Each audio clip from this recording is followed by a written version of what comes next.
सांगली लोकसभा निवडणुकीतील महायुतीचे अधिकृत उमेदवार संजय काका पाटील यांच्या प्रचारार्थ अल्पसंख्याक प्रदेश सचिव फारुख भाई जमादार यांनी अल्पसंख्याक मेळावा आयोजित केला होता। या मेळाव्याला भाजप अल्पसंख्याक प्रदेश अध्यक्ष इद्रिस मुलतानी, पालकमंत्री सुरेशभाऊ खाडे, संजय काका पाटील, फारुख भाई जमादार, शेखर इनामदार, प्रकाश ढंग, दीपक बाबा शिंदे, मुसा जामदार यांच्यासह हजारोंच्या संख्येने अल्पसंख्याक समाजातील महिला आणि पुरुष उपस्थित होते।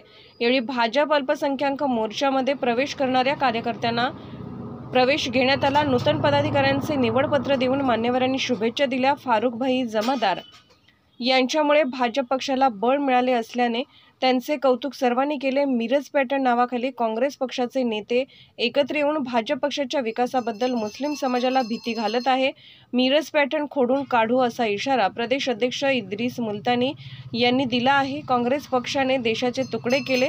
इथला मुस्लिम समाज भाजप पक्षाला मतदान केल्याशिवाय राहणार नाही। पालकमंत्री सुरेशभाऊ खाडे यांनी विश्वास व्यक्त केला।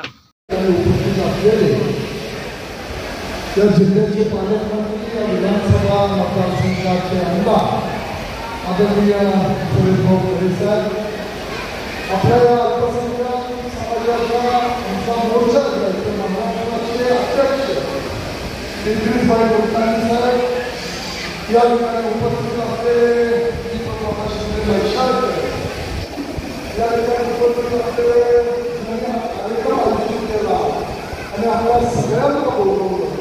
आमचे मित्र फारुख भाई जमादार, फारुख भाई वडील, उपस्थित असलेले आमचे जिल्ह्याचे शहर जिल्हाध्यक्ष प्रकाश महाजन, उपस्थित असलेले ज्यांनी आपला भावना व्यक्त केल्या त्या अध्यक्षांनी, या ठिकाणी उपस्थित असलेले सगळे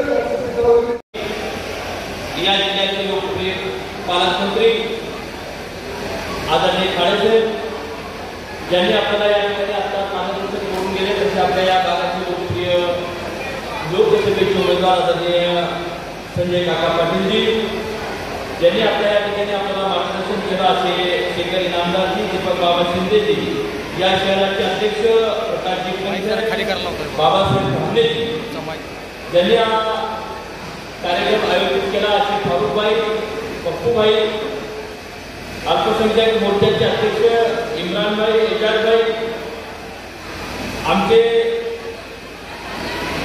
लोकसभेच्या निवडणुका महाराष्ट्रामध्ये सुरू आहे आणि आता आपल्या भागामध्ये 7 तारखेला निवडणूक होणार आहे आणि संजय काका या भागामध्ये भारतीय जनता पार्टी आणि मित्र पक्षाच्या माध्यमातून या ठिकाणी आपल्या सर्वांचे लोकप्रिय आमदार उभे आहेत, खासदार या ठिकाणी उभे आहेत।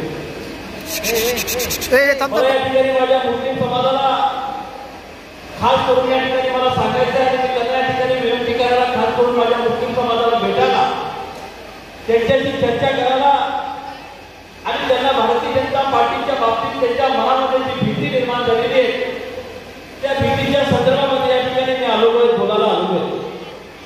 2014 मध्ये जेव्हा आदरणीय मोदींचं या देशामध्ये भारतीय जनता पक्षाच्या वतीनं जेव्हा 2014 मध्ये आपल्या मुस्लिम समाजाच्या मोर्चामध्ये गल्लीमध्ये या काँग्रेस आणि काँग्रेस पार्टीचे जे नेते होते ते 2014 मध्ये त्या ठिकाणी सांगत होते की मोदीजी जर या देशामध्ये पंतप्रधान झाले तर मुस्लिम समाजाला अन्याय होईल, अत्याचार मुस्लिमांना या देश सोडून त्यांना पाकिस्तानात जावं लागेल, अफगाणिस्तानात जावं लागेल, बांगलादेशमध्ये जावं लागेल, असे 2014 मध्ये हे काँग्रेसवाले आणि त्यांचे चेहरे सपाले त्या ठिकाणी या मुस्लिम मोलामध्ये या ठिकाणी सांगत होते।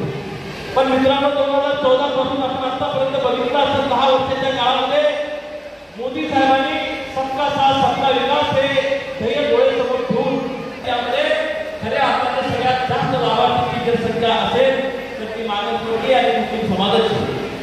मग शौचालय असतील, मग घरकुला असतील, उज्ज्वला गॅस असतील, विकास असतील, आज या मोदी साहेबांच्या 10 वर्षाच्या काळामध्ये एक मला अशी योजना दाखवून द्या की ती मुस्लिमांसाठी नाही, दलितांसाठी नाही आणि इतर धर्मासाठी आहे।